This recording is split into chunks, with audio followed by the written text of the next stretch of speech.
Hello बच्चों, देखिए आज हम अपना टॉपिक स्टार्ट करते हैं और टॉपिक वाइज पढ़ाने की बच्चों की बहुत डिमांड आ रही थी, तो अब हम टॉपिक वाइज ही पढ़ेंगे। सबसे पहले हम टॉपिक उठा रहे हैं मिक्सचर एंड एलिगेशन, जो कि सबसे ज्यादा कंफ्यूजन क्रिएट करने वाला टॉपिक है।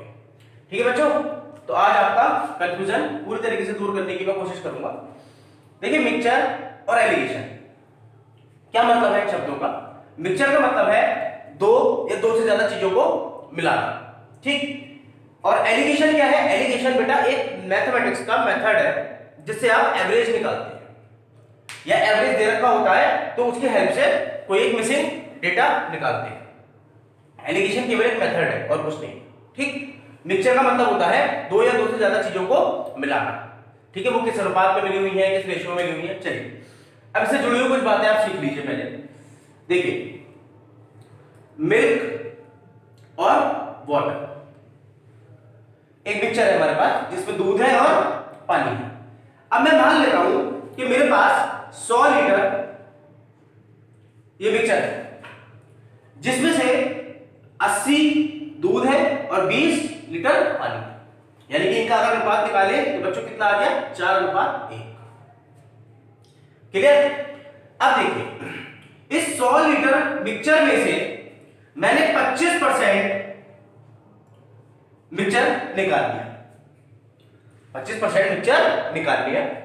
तो अब आप मुझे बताइए जो 25, ये एक हमारा 100 लीटर का कंटेनर है 100, और एक ये 25 लीटर का कंटेनर है। मैंने इसमें से मिक्सचर निकाला 25%, ठीक। तो ये 25 लीटर ही आया होगा 25% 100 का। क्लियर? अब ये जो मिक्सचर आपने निकाला है इसके अंदर क्या क्या चीजें होंगी ये देख लीजिए आप। इसका भी 25% निकलेगा बच्चों। 80 का 25% बता सकते हैं आप? 25% की फ्रैक्शन कितनी होती है आप जानते हैं? 1/4। तो इसका 1/4 कर दें, कितना आया? 20 लीटर। और ये कितना आया बेटा? इसका 1/4 करेंगे तो 5 लीटर। यानी कि इस वाले मिक्सचर के अंदर 20 लीटर मिल्क होगा और 5 लीटर पानी होगा। समझते हैं? तो अब इनका अनुपात बताइए कितना आया? 4:1। क्लियर? तो मैं ये बताना चाह रहा हूं आपको कि जब एक मिक्सचर है आपके पास, आप उसमें से थोड़ा सा उसका पार्ट निकाल लेते हैं, तो जिस अनुपात में आपके ये कंटेंट्स मिले हुए हैं उसी अनुपात में निकलेंगे। ऐसा नहीं हो सकता कि आप इसमें से दूध निकाल लें या इसमें से थोड़ा सा सिर्फ पानी निकाल लें, ऐसा नहीं हो सकता। इस एग्जांपल को आप ऐसे समझिए, मान लीजिए दूधिया आया दूध देने, और उसने क्या करा, वो दूध था उसके पास 20 लीटर और उसने 5 लीटर पानी मिला दिया था, ठीक। अपने वो गोल्टे में रख के लाया था। अब अगर उसने एक घर में वो 20 लीटर दूध और 5 लीटर पानी के मिक्सचर को बांटा है, तो वो दूसरे घर में अगर चाहता है कि मैं दूध ज्यादा दे दूं पानी कम दे दूं, दूसरे वाले लोगों से ज्यादा पसंद है, तो वो ऐसा कर नहीं सकता। अब जब भी वो उसमें से निकालेगा तो 20 लीटर दूध था और 5 लीटर पानी, तो ये अनुपात कितना होगा बच्चों? 4:1 का। तो जब भी उसमें से वो मिक्सचर निकालेगा वो 4:1 में ही निकालेगा। इस बात को आप ध्यान रखना, ये बहुत बड़ी बात होती है जिस चीज जो आपको कंफ्यूजन क्रिएट करती है और हम लोग सोच नहीं पाते। तो इस तरीके से भी सवाल हो सकते हैं। अगर हमको ये एलिगेशन ना लगाना हो, जिस तरीके से आप एलिगेशन लगाते हैं इस तरीके से, अगर एलिगेशन नहीं लगाएंगे तो इस मेथड से भी सवाल हो सकते हैं, लेकिन थोड़ा लेंथी पड़ता है, इसलिए हम एलिगेशन का यूज करते हैं। अब एलिगेशन किन किन सवालों में लग सकता है बच्चों, वो देख लीजिए। एलिगेशन आपका एवरेज में लग सकता है, प्रॉफिट लॉस में लग सकता है, टाइम स्पीड डिस्टेंस में, सब में लग सकता है। वो सवाल पर डिपेंड करता है। बस आपको क्या चीज ध्यान रखनी होती है बेटा एलिगेशन लगाते वक्त, जैसे मान लीजिए यहां पे मैंने किसी का कॉस्ट प्राइस लिखा और यहां पर भी कॉस्ट प्राइस लिखा, तो यहां बीच में भी कॉस्ट प्राइस ही लिखना है। ऐसा नहीं है कि मैं यहां पे एसपी लिख दूं, ये चीज गलत हो जाएगी। और अगर मुझे सवाल में एसपी दे रखी है तो या तो मैं इसको पहले सीपी बनाऊं या इसको एसपी बनाऊं, तब लगा सकता हूं, वरना नहीं लगा सकता। ये चीज आप ध्यान रखना। समान समान चीजों के बीच एलिगेशन लगेगा, जो चीजें समान नहीं है उनके बीच एलिगेशन नहीं लग सकता। मैं आपको एक सवाल की हेल्प से ये बात बताता हूं। देखिए क्वेश्चन है हमारे पास,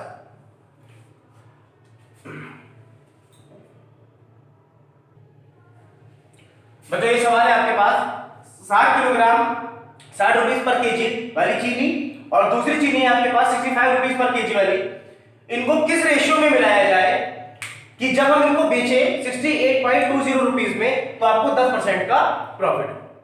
ठीक, सवाल क्या है? प्रॉफिट लॉस का। क्या लगाएंगे? एलिगेशन।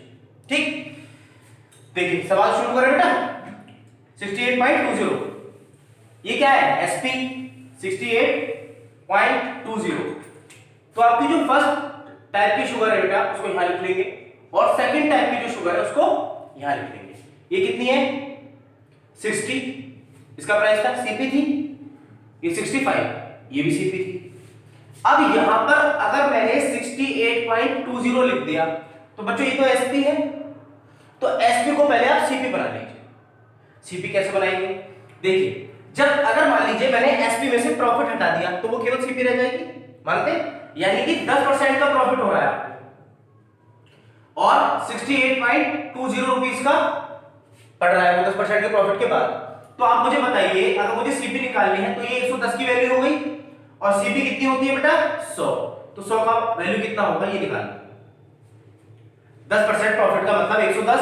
110 की वैल्यू है 68.20 रुपीस, तो 100 की वैल्यू कितनी होगी ये निकालना है। तो ये क्या आ जाएगी? सीपी आ जाएगी। देखते हैं, इस जीरो से zero cancel.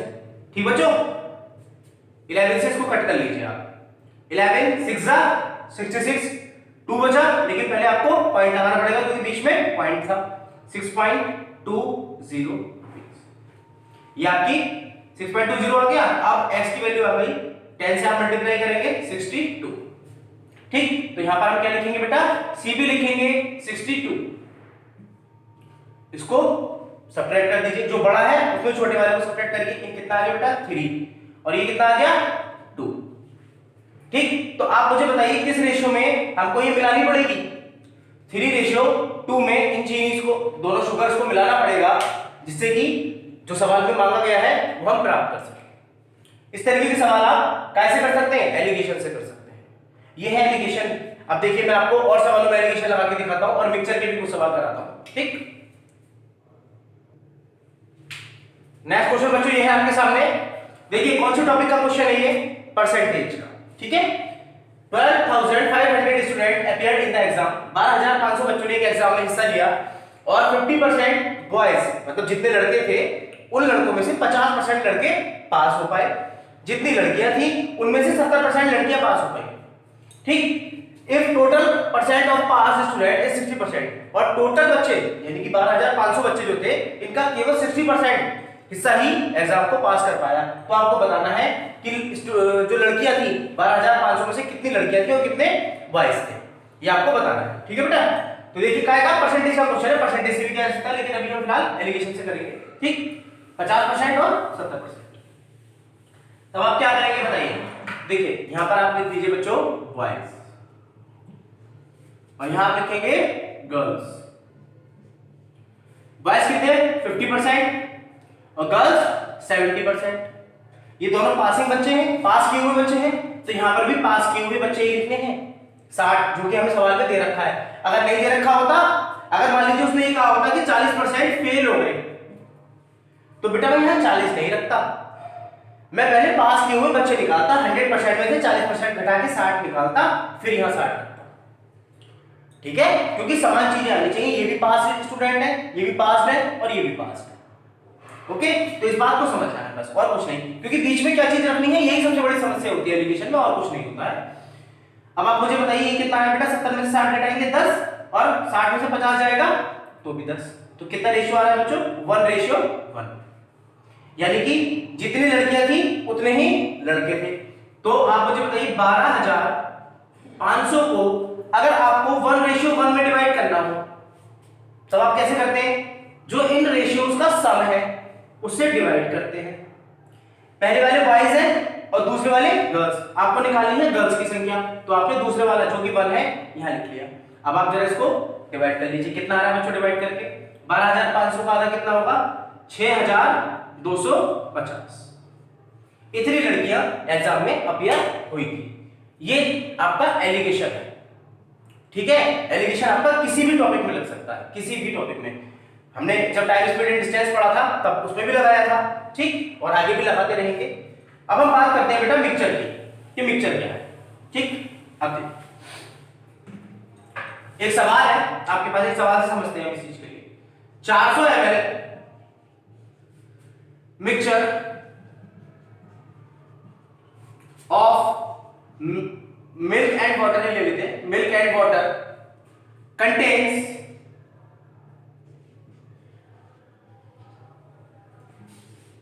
15% of milk. What amount of milk should be added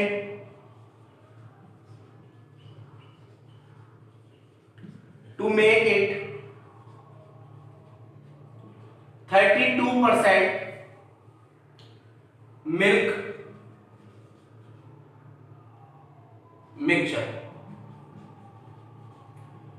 ठीक है, आपके पास 400 ml मिक्सचर है बेटा, जिसमें 15% क्या है आपका दूध है। ठीक, 400 ml मिल्क और पानी का मिक्सचर है आपके पास, जिसमें 15% क्या है, दूध है केवल। ठीक, तब आपको बताना है कि आप इसमें कितना दूध और डालें कि वो 32% बन जाए। यह है आपका मिक्सचर का सवाल, प्योर मिक्सचर का सवाल। इस पे भी एलिगेशन लगा लेंगे, नहीं लगाना तो बिना एलिगेशन के कर लेंगे।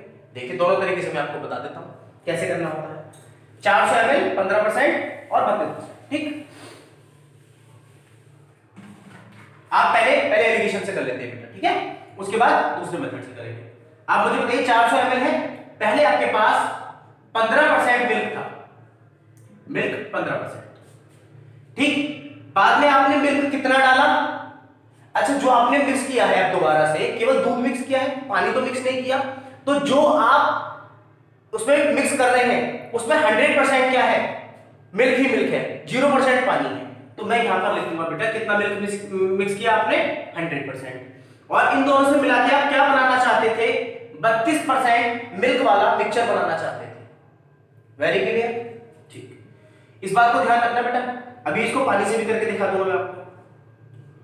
100 में से 32 जाएगा बच्चों, कितना बचेगा, 68, और 32 में से 15 गया 17%। इसका जवाब रेशियो निकालोगे 17 चौका 68, 4:1। ठीक, अब आप मुझे बताइए कि 4 की वैल्यू कितनी थी, ये किसमें था, ये 15%, 400 ml में। तब एक की वैल्यू कितनी हो जाएगी बेटा, 100 ml। तो आपको कितना इसमें दूध मिलाना पड़ेगा, 100 ml दूध मिलाना पड़ेगा, तब आपका मिक्सचर कितना हो जाएगा, 32% हो जाएगा। अंडरस्टूड? अब इसको पानी से करके देखते हैं जरा। आप मुझे बताइए पहले वाले मिक्सचर में वाटर कितना था, 85%, क्योंकि 15% तो दूध था। ठीक, अब दूसरे केस में आपने पानी कितना डाला, आपने पानी बिल्कुल भी नहीं डाला, सिर्फ क्या डाला उसमें, दूध डाला है, तो पानी 0%। और इस तरीके से आपका पानी बन कितना गया था, उसमें 32% दूध था, यानी कि आपको कितना बनाना है, 68% पानी बनाना है। 32% दूध का क्या मतलब हुआ, कोई भी चीज जब अपनी 100% होगी उसमें से जब 32% दूध है तो पानी कितना हुआ, 68%। ठीक, इस तरीके से करेंगे, ये आ गया 68 और इसको करेंगे तो 17। ठीक, ये 1:4 आ गया। क्लियर? अब 1:4 का क्या मतलब था, ये 85% किसमें था, 400 में। ठीक, और ये 1 कितने में होगा बेटा, 100 में। तो इस तरीके से अगर आप देख रहे हैं तब भी आप क्या निकाल पा रहे हैं, दूध का क्वांटिटी निकाल पा रहे हैं। 100 ml आपको दूध मिलाना पड़ेगा। तो आप चाहे पानी से कर लीजिए चाहे मिल्क से कर लीजिए। ठीक है, तो आंसर आपका सेम आना है। अब मैं आपको बता रहा था कि इसको हम बिना एलिगेशन के कैसे कर सकते हैं।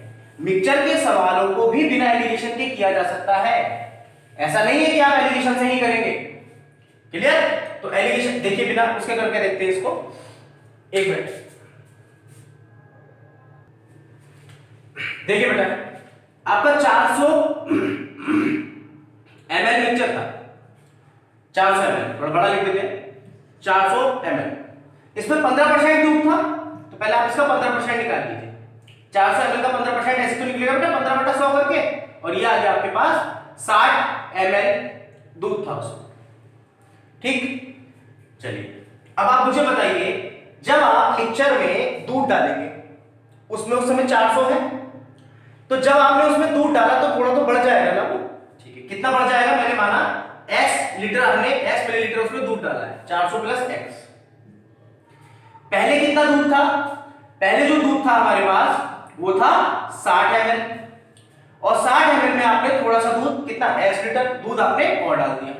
ठीक, अब देखिए जब आपने इसमें x लीटर दूध डाल दिया तो x लीटर दूध डालने के बाद हमारी रिक्वायरमेंट ये है कि ये जो दूध है ये इसका 32% बन जाए, 32%। तो मैं यहां पे लिख देता हूं बेटा 32% is equal to 60 plus x। आपने दूध की क्वांटिटी निकाली, दूध की क्वांटिटी में आपने दूध मिला दिया। जब आपने दूध मिलाया तो जो बर्तन है, जिस बर्तन में आप दूध मिला रहे हैं, जिसमें दूध पानी दोनों थे, उसी में तो बढ़ा रहे हैं, तो आपने f इसमें भी बढ़ा दिया। अब आप इसका 32% निकाल के इसके बराबर रख दीजिए। जरा पहले इसको 4 से कैंसिल आउट कर लें, 8 और ये 25। 8 की गुणा यहां कर दीजिए, 8 चौक 3200 प्लस 8x। अब बेटा 25 की यहां करेंगे, 25 छक्का 150, 1500 प्लस 25x। क्लियर? ये 8x इधर जाएगा, sx वाली टर्म एक तरफ ले ले, 25 में से 8 गया बेटा 17x, और यहां बताइए 3200 है या 1500, इधर घटाएंगे इसको, 3200 में से 1500 गया 1700, तो x की वैल्यू कितनी आ गई बच्चों? 100 है। इतना दूध आपको मिलाना पड़ेगा, समझ रहे हैं? तो आपने 3 तरीके से इसका आंसर निकाला 100 ml। चाहे आप पहले वाले दूध से कर लीजिए, चाहे पानी से कर लीजिए, चाहे आप बिना एलिगेशन के कर लीजिए। तो मैं आपको बताना ये चाह रहा हूं कि मिक्सचर तो 2 या 3 चीजों को मिलाने का नाम है, लेकिन एलिगेशन एक मेथड का नाम है। तो मिक्सचर और एलिगेशन को हमेशा साथ रखा जाए, इस बात की कोई ज्यादा जरूरत नहीं है कि आप मिक्सचर और एलिगेशन एक साथ ही पढ़ें। आप एलिगेशन किसी और चीज में भी पढ़ सकते हैं। हाँ, मिक्सचर को करने का आसान तरीका है एलिगेशन। क्लियर? तो ये था आपका बिल्कुल बेसिक। अब मैं आपको लगातार सवाल कराता रहूंगा, ओके? इसी तरीके से हम पढ़ेंगे। इसको ही खत्म करता हूं, इसके बाद में 4-5 सवालों के साथ आपके पास आऊंगा जो कि अलग अलग कैटेगरी के होंगे। Thank you.